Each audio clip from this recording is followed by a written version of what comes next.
channel. I'm super excited because today I get to sit down with celebrity makeup artist Renee. Not only is she insanely good at what she does, but she's also an insanely amazing person from the inside. I've known her since I was 15, and she's just beautiful inside and out. So I'm super excited to be chatting with her today and kind of just bring a little bit more to you guys regarding makeup and confidence and how the two blend together. Okay, so before we jump into the questions, let's ask Renee a little bit about what she does, who she's worked with, and why she does what she does. Okay, so obviously I'm Renee. I'm a hero makeup artist. I work in the fashion industry, and that's how I met Mika many years ago. I've been doing makeup for as long as she's been alive. Actually longer. I've had an amazing career. I've lived in London for 8 years. I've worked with various brands. In South Africa, I enjoy kind of great collabs with Chanel, Bobbi Brown, La Mer, and some of the more local brands. It's been a very kind of cool, interesting career so far. And as you guys can tell, I look beautiful today. It's because we just filmed a little tutorial for you guys as well. So you can just... She is very good. And I think this is the most glammed up I'm ever going to be for a video, but I'm not complaining. Okay, so the first question I'm going to be asking you is, what makes you feel comfortable in your own self? I think confidence in knowing who I am, and that comes often with age, sometimes not. So I'm very confident only because I know I have such a great, wonderful life, and I'm truly blessed, and I wouldn't be blessed if I wasn't a good person. So I will take that. And Renee's very confident. I always say when I'm on set with Renee, she's so confident, and like her confidence in herself really just like, it's like sunshine. It just rays out and makes everyone else feel so much more confident. So that's really good. Okay, so now we're going to jump into the whole makeup thing and how the confidence and the makeup kind of interlinks with each other. Then the first question regarding makeup I'm going to ask you is, do you think people that wear a lot of makeup wear it because they have insecurities? Or do you just think they wear it because they love it? Or like... I was just going to say that. I think there's two ways of looking at it. A lot of the times I have young girls that come to me for little master classes, and they just have this beautiful face naturally with no makeup, and they just plaster it on. And it's almost like a mask they wear to pretend that they're more confident than they are. On the other hand, I have girls that are just makeup girls, like me. Like, I love makeup. Yeah. So I think there's a little bit of both, the truth in both. I think it's also important to remember that maybe someone is wearing makeup to hide their insecurities. I've been there. I've had a very bad skin, and I've worn a lot of makeup to kind of cover that up. We spoke about that earlier. And also, when I was living in London, I was saying to you, at 23, I had this terrible acne breakout, and it was the one time in my life where I was truly self-conscious and completely not confident in myself. And I can totally feel for people like that, because it's an awful place to be, to look in the mirror and just see ugly pimples. So makeup certainly does mask that, but it doesn't hide it completely. Yeah. And at the end of the day, you should build the confidence from the inside. Like I always say, I wish that when my skin was as bad as it was, I wish I had that confidence to kind of just like walk with it and don't care what people think. But it is human. It is humanly of us to be insecure about stuff like that.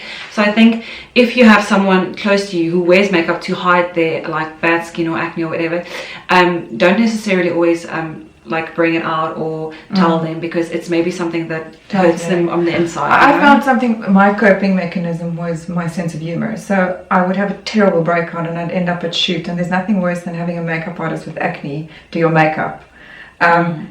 Because you kind of think 100%. So I wish to just make a joke, and there was this giant elephant in the room that is this massive pimple, and I used to just say, I know it looks hideous, but you know, I'm gonna squeeze that puppy tonight, or you know, just make joke of something that is truly hurtful and deep. But if you make light, it immediately disarms people, and it just puts everyone else at ease, and yourself. Yeah, that's very true. Then the next question is, how do you as a makeup artist use makeup to make a person feel more confident in themselves? So I have shared the philosophy of Bobbi Brown. She always famously, her famous quote that resonates mostly with me is that all women without makeup are pretty, but with the right makeup are pretty powerful. And I do think you can empower people by just imparting your knowledge. So if someone has particularly beautiful eyes, is make that pop, enhance that. So often when I have a giant pimple, I would do like a really lovely smoky eye, just to distract from that. And also just, you can really make people confident just by teaching them one or two really simple tricks just to enhance what's already there. If you know what I mean. So everyone to me is beautiful, and there is potential in anyone's face. And kind of like enhancing the features they have and what makes them unique and special. Exactly. Yeah. Like I always say, makeup artists love my eyebrows, but and I love it as well. But I get a lot of backlash sometimes on social media. People say it looks like caterpillars on my face and stuff, and I'm like, at the end of the day, that's what makes caterpillars on my face. I'm always like, at the end of the day, that's what makes me special and unique. So I should embrace that, and I should like keep that as my thing. And yours might be your eyes or your lips or whatever, and maybe find your niche. Find what makes you you and makes you feel confident, and just enhance that with makeup. Don't hide it. Don't hide it. And also don't overdo it, because that can also be... Less is more, honestly. Yes. And I always find that people with sort of blemishes, or they tend to over exaggerate the use of concealer and powder, which just emphasizes it. So in that case, I always say less is more. Spend money on your skincare, get your skin right before you go and put loads and loads of product on top of it, which is just going to really make it work. Yeah, and talking about skincare, I think also you need to remember that your skin, the quality of your skin and stuff also comes from the inside. So what you put into your mouth and what your lifestyle's like. Stress factors, there's the diet. Don't even start with hormones, because that's just... not even. That's like opening a whole department. I feel like every year is like a different hormone group. Like, just as I think I'm done with the teens, I start with the next. Like, it's like a... I've got a couple of best friends that are cycle sisters, because we sort of have our period. And then our family on there go, oh my god, my skin looks disgusting, I'm so bloated. I'm like, it's fine, you'll be fine, let's do short parts. At least you're all in the same boat. You can And the next question I have for you is, what is your one go-to makeup tip? Okay, for all people, I always say skin is the most important thing. So the one thing I always do in the morning is I add a couple of illuminating drops to my foundation or to my moisturizer. And that looks great on everyone. And just give you that natural glow. I gave you one earlier to try. Oh, it's a gorgeous one. I think it's very important also because if you start with the right base, you can kind of build up on that. Where I myself...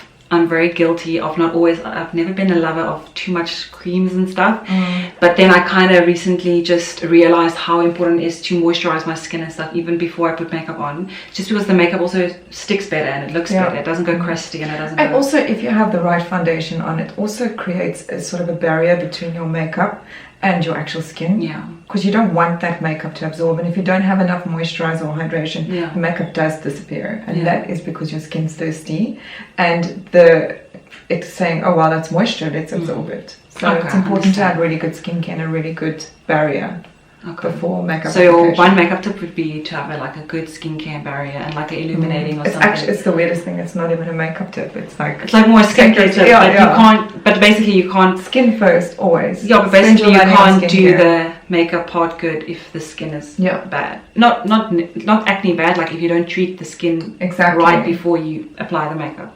And not just your face. Treat your neck, your chest, your hands. I struggle with that. I forget about that. I usually stop here and then wait till you're my age. You will not forget any of that. I do remember to put the eye cream on. Good. Because someone told me prevention is key. So every night I'm there like tapping, and then put the excess on the outer corners of your mouth as well. Okay, great. I will definitely try that as well.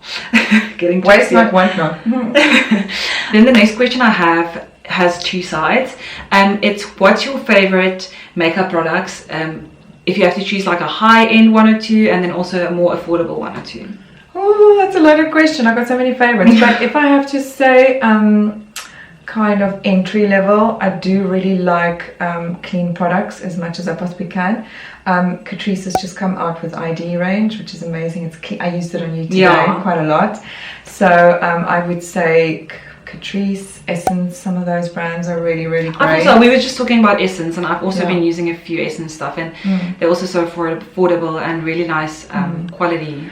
Yeah, and then sort of mid-range, I do love, and in fact I probably use this every single day of my life on shoots and on myself, is Smashbox has a contour trio, which I use as a bronzer, a contour, a highlighter, and I use it as eyeshadow, and it's just one palette. I've seen that. So things that multitask. Yeah. I often use, like on your cheeks, I use lipstick.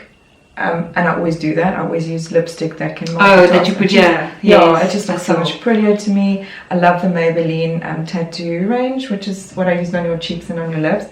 And then high end, I am obsessed with a good foundation, and a foundation that multitasks. So things like La Mer, a soft fluid, it contains a moisturizer, a serum, it contains SPF, and the coverage is amazing. So you've got like 4 things in one, although it's quite expensive. Yeah. So multitasking, have less products that can do many different I think, tasks. as you were saying just now as well, sometimes having a more expensive product is good sometimes, also because it's so multitasking. Multitasking. Yeah. And then at the end of the day, you also save a bit if you don't have to like buy everything else. Exactly. So I think also you need to just research what works on your skin type, and then find what works best. But I think research is key. So because maybe something that you use might not work for me and my skin. So that's also very important. Experimental. And we were just talking about Maybelline as well. I use the Maybelline Fit Me concealer, and I love it. It's like super cheap. I use one color, winter and summer. I won't judge. I also do. I use a 15. I told Renee earlier today, I was like, I came here with like a little winged eyeliner that I did with eyeshadow. I was like, Renee, I did it. And she was like, oh, it looks good. I was like, I know, but it's eyeshadow. I just lick my eyeshadow brush and I tap it in and do it. And Renee's like, no, you can't do that. That's not bacteria. That's bacteria. No. When your eyeball falls out, you'll remember. I'll be like, thanks, Renee, I forgot the eyeball. As well as Renee actually told me every few weeks you should change your mascara. Also for like hygiene purposes. So. Now, even though I like it when it gets a bit thick, for myself, I tend to keep it like 5 to 6 weeks, which is already too long. Because every time I'm rather not going to say how long. I know, you did tell me how long I nearly fainted. But every time you take the little wand out, oxygen and air and bacteria get in. So that's why when I'm as a makeup artist, I change it every 3 to 4 weeks. As a normal person, it's probably more like 6 to 8 weeks. Okay. But yeah, I mean, it does get better the thicker it gets. Yeah, I'm definitely a few weeks behind. A few months. But I think I'll change it today. Yeah, I gave you a new one. Yeah, thank you. I think Renee's so scared my eyes might fall out. That she gave me a new one. Thank you. Then the last question, I think, is going to be hard for you because you are a makeup artist and you have really nice makeup. I mean, if I was your daughter, I'd just play like dress up and princess the whole day. They do. Oh my gosh. They're in the studio all day. And I always tell people who have mothers that's makeup artists, I'm like, So each dance, each thing you go to, you have the best makeup. I'm so jealous. Anyways, if you could, out of everything in your makeup box, choose one thing to use and nothing else, what would it be? My eyebrows. Like, I look like Donald Trump without my eyebrows on. So I would choose my Benefit, precisely my brow, number 3 pencil over anything. So just that? Just that. I'm lucky there. I think I was just looking at you going, that's not what she would choose. I think if I had to choose, I would choose mascara. I think that just always mascara would be my close number 2, but honestly, if you see me without my brows, you'll go, Donald Trump. White and non-existent. So yeah, eyebrows for sure. I think eyebrows for Renee, and for me mascara. Thank God. And it's actually a hard question. Like if I think about it now, I'm like, I can put mascara on, but my lips are gonna look so pale. Or you could choose like a long-wearing lipstick, like the Maybelline tattoo, and use it on your cheeks and your eyes. Just saying. Oh, true. To give you more. Could be also. See, you're smart again. I can't even think of that. I am quite smart. Anyways, thank you so much, Renee, for chatting with me today. You. I think it's so nice as it's Women's Month as well this month, and just to help a few ladies with some tips and tricks. I mean, I learned so much on set just for makeup artists. You do ask a lot of questions. I mean, I don't know where I would have been without you guys, but I really thank you guys. Please. You do not. The funniest was Renee asked me a few weeks ago. She asked me, "What's in my makeup bag?" And I sent her a few photos, and she's like, "I'm like, Renee, I have literally a concealer, I have mascara, I have a bronzer, and I think I have lip gloss." Renee's like, I don't know if that's sad or good, but I don't know if that's really good or just really sad, but it's one of the two. But I'm actually impressed with what you managed to do with such a small kit, and that's one of my biggest messages is consumerism is like people just go and they'll buy 10 lipsticks. And you know, honestly, I worked with a very famous French makeup artist when I was in London, and he arrived and he had one tiny little bag like this. That was his whole kit. He had 5 brushes, he had one little lip palette and one concealer palette, and that was it. And he was one of the best in the world at that time. So you don't need that much stuff. You also have to think about your environmental sort of impact every time you throw away your packaging and you buy something new. Less is more. 5 minutes, 5 products, that's my golden rule. And I also think in today's like social life and social media and everything, it's being promoted that like girls wear tons of makeup, and I'm not saying there's anything wrong with that. I think there's actually an art behind it as well. I mean, if you give me a bunch of makeup, I would not know what to do with it. And some people are insanely good with creating looks and creating creative stuff. And but I think as just a normal day-to-day person, you don't necessarily need to wear a full face of foundation and contour and whatever. You just need, as Renee just said, the 5 products that you can use. 5-minute rule. The 5 rule. That you can just use to enhance your features. It doesn't have to be this glam. And just remember the impact you have on the environment. Every single time you buy something, every single time you throw away packaging. See, that's why I don't buy new mascara. Oh, liar. It's just because you're cheap.